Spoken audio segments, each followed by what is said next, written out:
네, 여러분 안녕하세요. 가을바람입니다. 오늘은 제가 정말 좋아하는 전인구 소장님 모셨습니다. 아, 반갑습니다. 네. 예. 소장님 본인 소개 간단하게 좀 부탁드리겠습니다. 전인구 경제연구소 유튜브를 운영하고 있고요. 네네. 주식 유튜버로 많이 알려져 있는데 원래는 투자의 종목을 가리지 않고 골고루 했었었는데 코로나 이후로 이제 주식에 대한 컨텐츠 비중이 많이 늘어났던 것 같아요. 근데 저는 투자를 좀 약간 올라운더 투자자에 가깝죠. 그렇습니다. 돈을 더 많이 벌고 추가 소득 올리고 그리고 부동산 투자하고 뭐 이제 주식 투자하고 최근 같은 경우는 제가 작년에는 영화 투자도 하고 있었고 이제 지금은 아예 사업까지 해가지고 뭐 드라마도 제작하고 이제 어떻게 보면은 정말 그냥 별의별 돈 되는 건 다 투자하는 그런 투자자라 봐주시면 좋을 것 같습니다. 제가 이제 전인구 소장님 뵙기 전에 여러 가지 많이 찾아보고 왔습니다. 그래서 경제적 자유라는 이 텀이 되게 눈에 띄더라고요. 그리고 그 지금 30대 후반이신 걸로 제가 알고 있는데 어떻게 그렇게 빨리 이 모든 사람이 원하는 경제적 자유라는 걸 이루셨는지 그 부분에 대해서 좀 간단하게 여정을 설명해 주실 수 있으실까요? 뭐 20살부터 이렇게 이 생각을 했던 것 같아요. 제가 계속 말씀드리고 싶은 건 아마 주제적으로 계속 얘기할 건데 시간이란 단어를 굉장히 많이 말할 거예요. 시간을 압축해야 됩니다. 시간을 압축한다. 네. 어떻게 보면은 이제 우리 직장 생활하는 게 한 20년 정도 되거든요. 한 27에 취업해서 47쯤 되면 회사에서 나가라 그러죠. 집밥 주면서 나가라. 그럼 20년 동안 번 돈으로 보통 이제 100세 시대 산다라 그러면 50년 넘게 또 이제 살아 먹어야 되는데 그럼 우리 20년 안에 돈을 대체 얼마나 벌 수 있을 것인가? 우리 1년에 한 2천만 원씩 저축한다라고 칩시다. 그 20년이에요. 그러면은 얼마 나오죠? 2천만 원 곱하기 20년이면 4억 되나요? 그럼 이 4억으로 앞으로 50년이라는 인생을 책임질 수가 없다라는 거죠. 그렇습니다. 산술적으로 이제 안 나오는 시대가 되고 있기 때문에 그래서 저는 좀 시간을 더 압축해서 더 열심히 살려고 목표를 잡았죠. 원래 목표는 27살에 이제 부모님한테 가게를 하나 차려드리고 이제 저는 이제 제 인생을 사는 게 목표라서 27살에 1억 모으기를 목표로 하고 20살부터 이제 낮에는 대학생을 다니고 밤에는 이제 막 온갖 알바, 과외라던가 뭐 학원이라던가 이런 걸 이제 하면서 두 개의 삶을 살았었던 거예요. 그렇게 살다 보니까 대학 4년, 직장 생활 4년, 8년이라는 세월을 압축하셨구나. 4년으로 압축을 했죠. 그래서 저는 4년이라는 세월이 세이브가 된 거예요. 그렇게 해서 저는 이제 모으고 모아가지고 그래서 27살에 부모님을 딱 해드리고 초록마을 같은 유기농 그거 하나 해드리고 목표를 달성을 하셨네요. 아니죠, 못했어요. 하셨다고 하려고 돈을 모았는데 이게 삶이 그렇지가 않은 게 저는 아마 제가 또래랑 똑같은 상황이었으면 모았을 것 같아요. 제가 3년에 1억 벌었거든요. 20살, 21살, 22살에서 매출이 1억이 넘었어요. 근데 대학교 졸업하니까 딱 500만 원이 있더라고요. 그렇죠. 학비, 생활비, 거기에다가 이제 뭐 집 조금 도와드리고 뭐 이런 거 하다 보니까 깜짝 놀랐던 거죠. 만약에 내가 이렇게 두 개의 삶을 동시에 살지 않았으면 더 힘들었어요. 큰일 날 뻔했다 오히려. 그래야 그나마 남들이랑 간신히 이제 삶의 속도 유지하는 정도? 그러다가 이제 남자들은 또 공통적인 문제가 있죠. 군대를 가야 됩니다. 그렇죠. 제가 이제 1년 직장하고 이제 군대를 가야 되는 상황이 됐는데 그 당시 때 병장 월급이 한 10만 원 정도 됐을 거예요. 제가 저랑 비슷한 시기에 가셨는데 제가 2010년에 입대했거든요. 그때 이제 갔는데 이렇게는 안 되겠다 해서 알아보다 보니까 학사 장교라는 게 있었어요. 이제 해군 장교로 들어가서 3개월 동안 교육을 받고 3년 동안 의무 복무를 하면은 된다. 그러면 이제 거의 그 당시 때 치면은 그래도 공무원 뭐 좀 한 9급 공무원 수준으로 좀 월급이 나왔단 말이에요. 그래서 그거를 받게 되면은 남보다 군 생활은 거의 더블 가까이 하지만 대신에 소득은 계속 일정하게 월급이 나오니까 시간을 아낄 수 있다 싶어서 한 번 더 갔다 옵니다. 그래가지고 제대를 한 게 28살에 제대를 했죠. 어떻게 보면 28살쯤 됐을 때 이제 돈을 많이 모았을 줄 알았는데 이제 그렇지 않더라고요. 딱 27살 되니까 제가 한 3천만 원 정도 모았던 것 같아요. 그냥 어떻게 보면 27살에 3천만 원 모은 친구들 지금도 많이 있을 거예요. 그렇죠. 저도 그냥 그 속도에서 다시 시작한 거예요. 결국 부모님 못 사드리고 이제 그렇게 돼서 이제 시작해서 모았는데 그때 제가 어쨌든 모은 돈은 똑같았겠지만 시간을 압축하는 법을 배웠잖아요. 그렇죠. 그때부터 듀얼로 살아갑니다. 계속 낮에 직장, 밤에 직장, 낮에 직장, 밤에 직장. 이제 밤에 같은 경우는 이제 저는 뭐 글 쓰는 걸 좀 많이 해가지고 뭐 네. 책도 쓰고 뭐 대본도 쓰고 이런 좀 글 정도 작업을 많이 했었던 것 같아요. 이제 그런 걸 했었고 또 하나는 이제 임대업을 할 수 있어가지고 네네. 겸직금지가 있었어서 아. 임대업은 또 상관이 없었어요. 네네. 그럼 임대업을 하다 보니까 어떻게 수익률을 낼 수 있을까? 서울은 임대 수익률이 별로 안 나왔고 네. 지방은 임대 수익률이 좀 잘 나왔었어요. 네네. 근데 거기다가 제가 셀프 인테리어를 하면은 임대 수익률이 더 올라갔죠. 어. 그러다가 만난 게 연 20%짜리 임대 수익률을 만난 겁니다. 네네네. 임대 수익률이 어떻게 연 20%가 나오지? 이제 이 인테리어를 해서 예쁘게 하니까 네. 그 아파트 안에 한 명만 사는 게 아니라 방마다 한 명씩 사는 거예요. 아. 쉐어하우스라고 하죠. 네네네. 네, 그렇게 되니까 이제 제가 1억 2천에 사가지고 월 100씩 뽑았거든요. 임대 수익률이 확 올라가 버렸죠. 아, 그렇게 하셨구나. 그럼 저만의 캐시카우가 생기기 시작한 거죠. 네네네. 그래서 그게 한 달에 550인가 들어왔던 것 같아요. 어떻게 보면 월급보다 더 커진 거예요? 네, 월급보다 더 커지고 유럽 여행을 갔다 왔는데 유럽 여행을 갔다 온 돈보다 더 늘어 있어요. 경제적 자유를 어떻게 보면 굉장히 빨리 느꼈던 거죠. 그게 한 29, 30살? 현금 흐름으로는. 그래서 그렇죠, 이렇게 하는 방법이 있겠구나라고 했는데 좀 약간 저는 등산가 스타일이에요, 인생이. 이렇게 돈을 버는 방법이 있구나 그러면 네네. 은퇴를 합니다. 그게 어떻게 등산가 스타일이? 이런 거죠. 이렇게 돈 벌어서 경제적 자유를 누릴 수 있는 방법이 있구나. 네네. 그러면은 이거를 책으로 쓰고 나는 이제 그만하자. 뭐 여러 가지 이유가 있었겠지만 대표적으로 그 책을 쓰는데 제가 노하우를 못 집어넣겠더라고요. 네네네. 그래서 이건 아니다 해서 그냥 책을 쓰는 거에 집중을 해주고 네. 그리고 또 저도 마침 임대업이라는 게 돈은 잘 버는데 정신적 스트레스는 상당해요. 세입자가 27명이었었어요. 그 다 이제 임대 기간도 6개월 단위였었어요. 6개월 단위의 세입자가 27명이 왔다 갔다 하면은 진짜 힘드셨고. 저도 이제 약간 직업에 영향을 줄 수도 있겠다 싶어서 책 쓰고 차라리 정리를 하자 해서 정리를 깔끔하게 딱 해버리고 네네네. 그 다음부터는 다시 또 이제 부동산 투자를 했었어요. 이 부동산 투자를 보면서 어디를 사면 좋을까 보니까 주식을 한창 하다가 부동산 투자를 봤더니 네. 사람들이 되게 엉뚱한 데에 많이 몰려 있더라고요. 엉뚱한 데라고 하시면. 예를 들어서 A라는 자리가 뜬다라는 소문만으로 A로 쫙 몰려 있어요. 주식으로 치면 테마주에 몰려가 있어요. 그렇죠. 그리고 가치주에는 사람들이 없어요. 그 당시 때 아파트도 이쪽은 경쟁률이 굉장히 심했는데 제가 봤을 때 여기는 그렇게 매력적인 자리가 아니고 오히려 B라는 자리가 미분양이 낮지만 훨씬 더 가치가 높은 자리였던 거예요. 네. 여기 지하철도 들어올 것 같고 백화점도 들어올 것 같은데 사람들이 당장 계획도에 없으니까 믿질 않았죠. 저는 근데 이게 될 거라고 청사진을 그리고 거기에다 몰빵을 합니다. 이미 계획이 안 나왔는데 될 거다라고 미래를 예. 보신 거네요. 지도상 이렇게 될 수밖에 없다. 예, 그런데 그게 정말 잭팟을 맞았죠.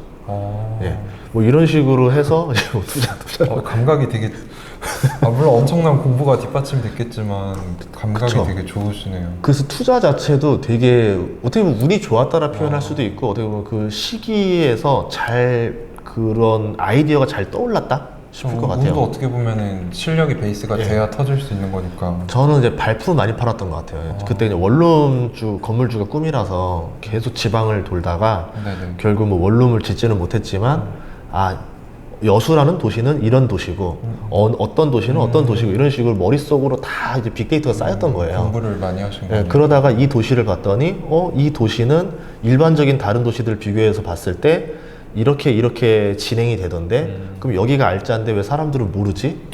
사람들은 진짜 몰라더라고요. 네네네. 그 당시 때만 해도 뭐 부동산 전문가가 많지도 않던 시절이었으니까 그래서 되게 기회를 잘 잡았던 거죠. 그래가지고 차 살 돈이 2번 있었는데 네네.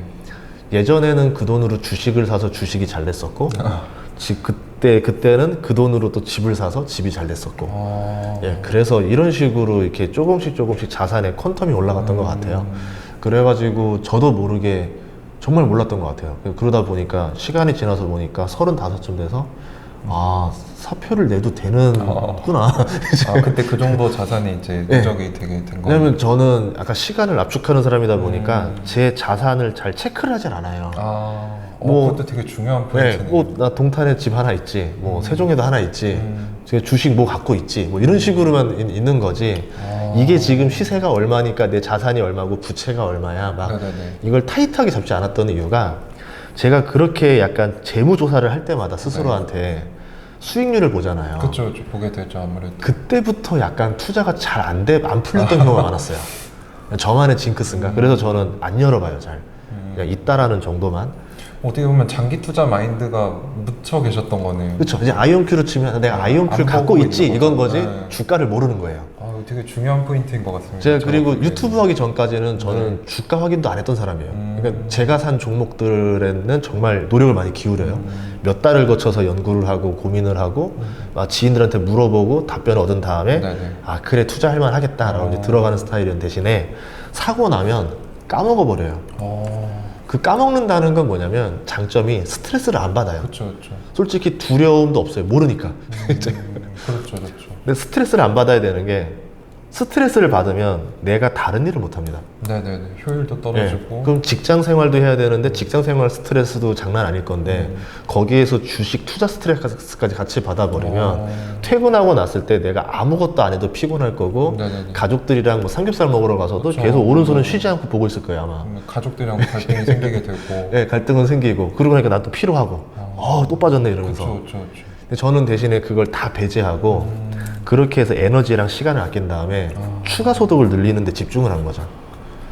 제일 행복했던 게 예전에 셀프 인테리어 하면서 네네. 페인트 칠을 했었거든요. 네. 너무 행복한 거예요. 페인트 칠을 하시는 게 행복. 네. 그 해군에서 많이 하셔서 그런 거 아니에요? 숙달되셔서. 아, 장교로 가셨구나. 이 페인트 칠을 한다라는 게 네네. 그 내 머릿속에 있던 잡념이 다 사라집니다. 아, 마치 사람들 스트레스 받을 때 달리기 하거나 헬스하면 그쵸. 머리 맑아지는 것처럼 그 추가 소득을 벌기 위해서 단순 반복 작업을 계속하면 의외로 머리가 맑아지고 스트레스가 사라지니까 몸이 안 지쳐요. 네, 그래서 더 열심히 할 수 있었던 것 같아요. 그래가지고 막 밤낮으로 열심히 많이 했죠. 주식 공부할 때도 있고 자격증 땄던 적도 있었고 뭐 아까 같이 뭐 대본을 쓰는 일도 있었고 책을 쓰기도 하고 하면서 뭐라도 열심히 하면서 어떤 그 시간을 추가 소득 버는데 정말 많이 투자했던 것 같아요. 그 소장님이 지금 해주신 얘기를 좀 요약을 해보자면 시간을 압축했는데 뭐 흐름을 잘 땄다라고 겸손하게 얘기를 해주셨지만 저는 그런 것들이 미리 실력의 베이스가 깔려있기 때문에 흐름을 탈 수 있다고 생각을 하거든요. 꾸준히 하시되 효율적으로 에너지랑 시간 분배를 너무 잘하시는. 저 맞아요. 그 예전에 백종원 선생님이 맨날 이제 네네. 요리 식당 가서 코치해줄 때 뭐냐면 왜 이 재료를 이 한 요리에만 들어가게 쓰냐. 이 재료를 하나를 사서 A라는 요리도 만들고 B라는 요리도 만들 수 있게 효율적으로 돌려라. 효율. 그러면 어쨌든 이 재료도 회전율이 올라가면서 더 신선하게 나오고 단가도 떨어지니까 마진율이 올라가잖아요. 저는 20살부터 그 살만 사는 거예요. 어떻게 하면은 이 원가를 절감할 수 있을까? 네네네. 근데 이게 비용에 대한 원가가 아니라 시간에 대한 원가를 줄일 수 있을까? 대표적으로 제가 인생에서 엄청난 기회를 잡았던 게 2008년이었었는데 2008년. 2005년에 대학 동기가 살던 집을 한번 가봤어요. 이 네네. 친구가 대학에서 굉장히 먼 데 살아가지고 컴퓨터를 고쳐달라 해서 고쳐주러 갔다가 와 이런 산비탈에 이런 동네가 있네. 이건 네네. 뭐야? 라고 하면서 너무 신기한 동네를 봤어요. 네.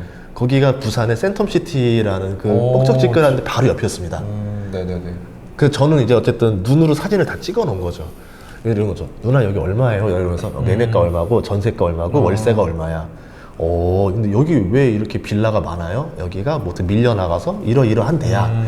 기억을 했습니다. 예, 그러고 나서 이제 서브프라임 터지고 났어요. 근데 네. 제가 이제 경매를 알고 있던 때여가지고 여기가 지금 경매로 막 몇백 개씩 나온 거예요. 네. 매물이. 그래서 생각했죠. 저걸 낙찰 받으면 매매가가 1,700인데 지금 낙찰가가 1,300이고 전세가도 1,300이고 월세는 500에 30이 나오더라. 말이 안 되잖아요. 전세가 1,300인데 월세가 500에 30인 경우는 그렇죠. 없거든요. 네네. 안 맞거든요. 근데 그 동네는 그랬던 동네인 거예요. 그래서 이거를 경매로 낙찰받아서 대출을 돌려가지고 500에 30으로 놓고 하면은 와 이거는 무제한 매수가 가능하겠다. 그래서 이제 어머니한테 저 200개만 살게요 딱 이랬다가 200개요? 크게 화내시더라고요. 그래서 3년 뒤에 다시 갔습니다. 네네. 그 매매가 낙찰가 1,300 하던 것들이 5,400까지 올라가 있더라고요. 시세가. 왜냐면 4배가 오른 거네요. 그 다음에 센텀이 들어와서 그쵸. 백화점 엄청 생기고 커졌잖아요. 커졌잖아요. 네. 근데 그 근처에 원룸이 없어요. 있어도 좀 비싸거나 그래가지고 네네. 그쪽에 있는 빌라가 가장 가성비가 좋고 뭐 버스로 두세 정거장밖에 안 되기 때문에 굉장히 매력적인 동네였었거든요. 근데 저는 이미 사전에 그런 빅데이터들이 쌓인 상태에서 여기다가 이런 그 구조를 봤을 때 이게 대박이 날 거다 이런 건 있겠지만 그게 아닌 사람들은 다 따로따로 보는 거죠. 그쵸, 그쵸. 연결해서 보지 못했던 거죠. 예, 그러니까 이제 투자 기회를 안 받던 사람들도 있었던 거고.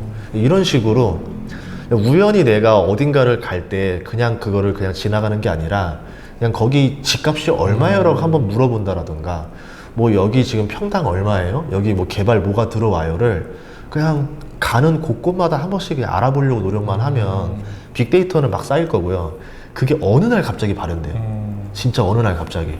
그럼 저는 제일 답답했던 사람들이 나 돈 얼마 모았는데 이제 못 투자해야 돼요라고 하는 사람이 제일 답답해요. 저는 네네. 그 뭐 부동산 공부든 주식 공부든 몇 년 가까이 걸린다고 생각하는 사람인데 네네. 이제서야 공부를 시작하겠다. 모으면서 공부를 해야 되는데. 네, 그 모으는 시간이 얼마나 아까워요. 그때 공부해 놓으면 이제 바로 쓸 수 있거든요.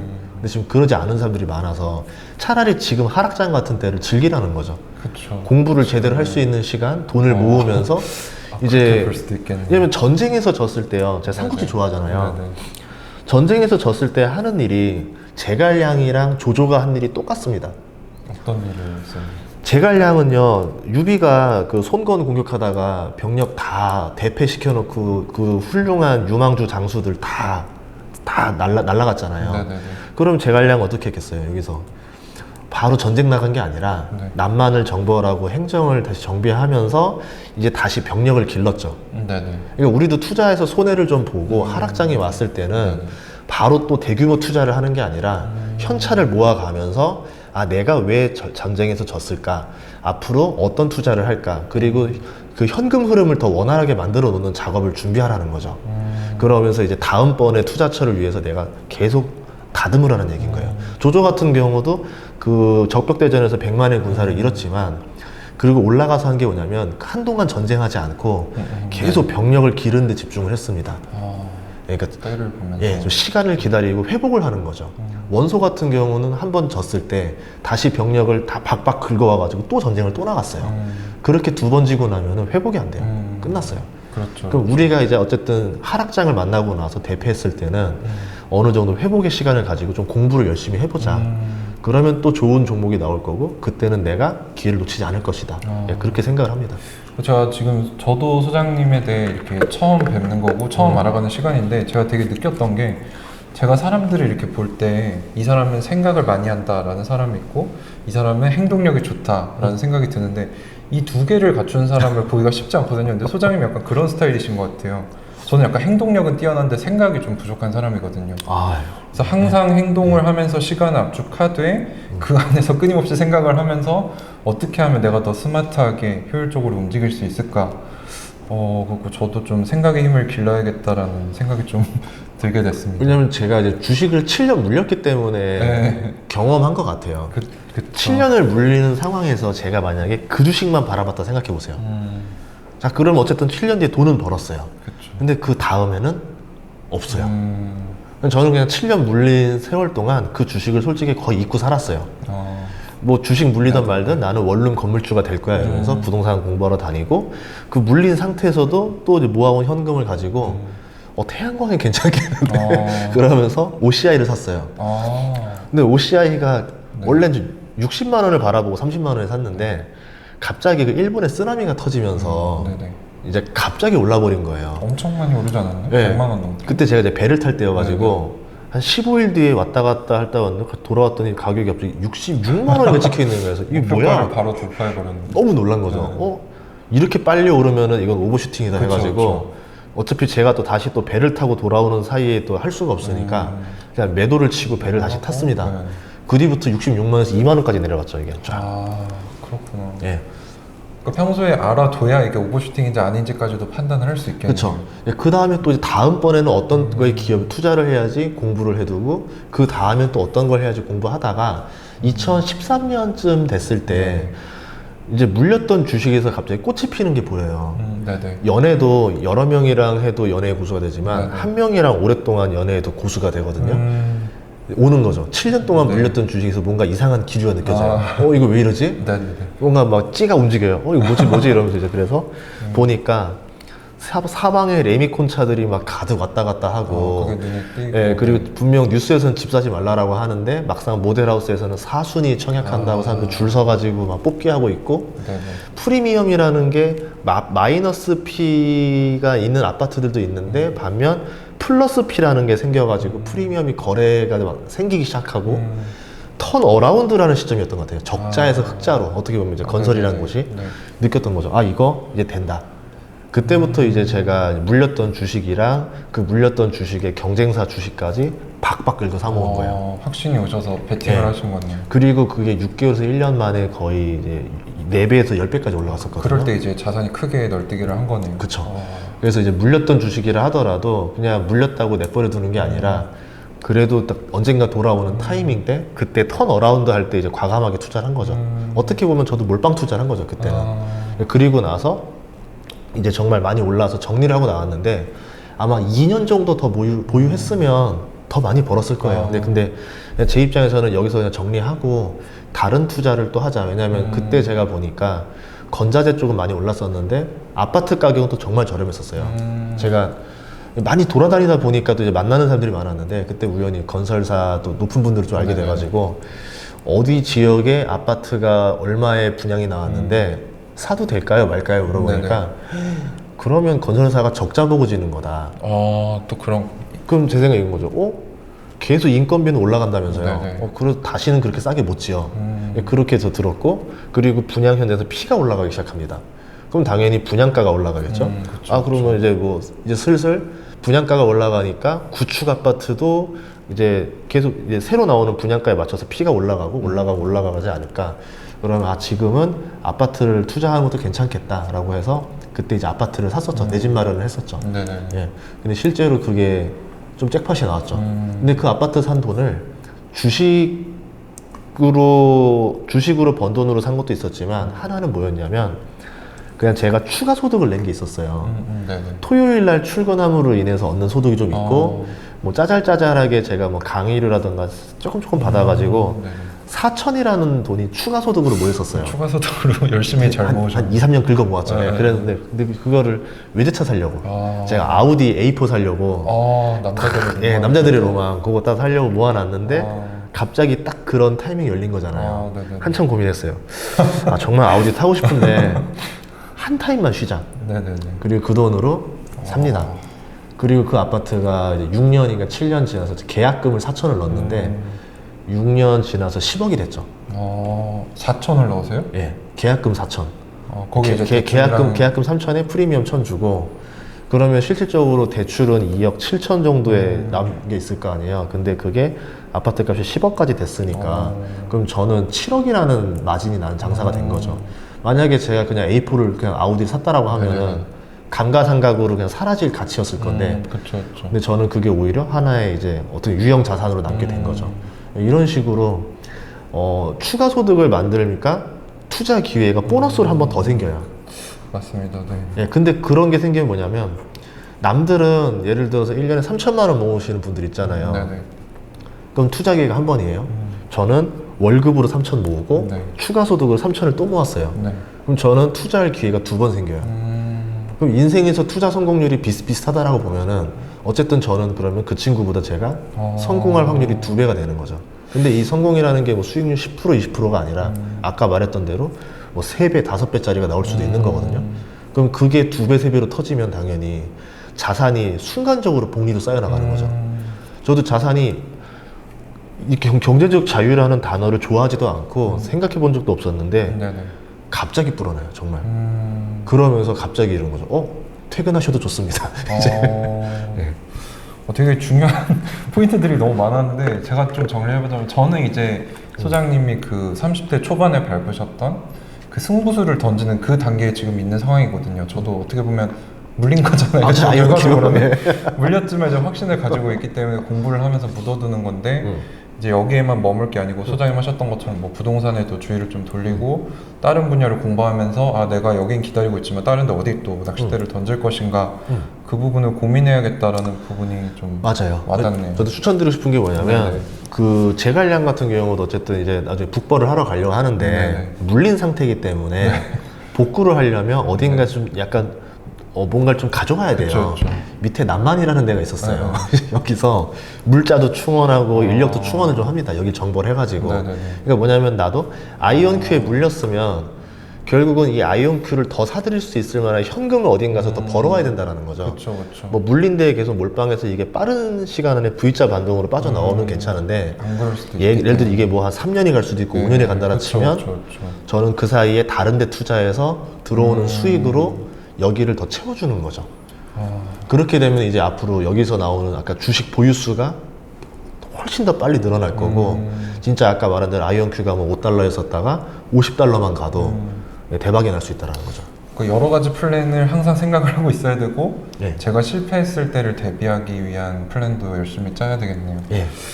소장님 말씀 들으면서 제가 앞으로 10년을 살면서 겪어야 될 시행착오를 좀 이렇게 직접 선배님한테 들으니까 아이고. 더 많이 와닿는 것 같습니다. 아유, 되게 쑥스럽습니다. 예. 전 배운 점이 너무 많아서 요거를 저도 다시 돌려보면서 좀 복습을 해야 될 것 같네요.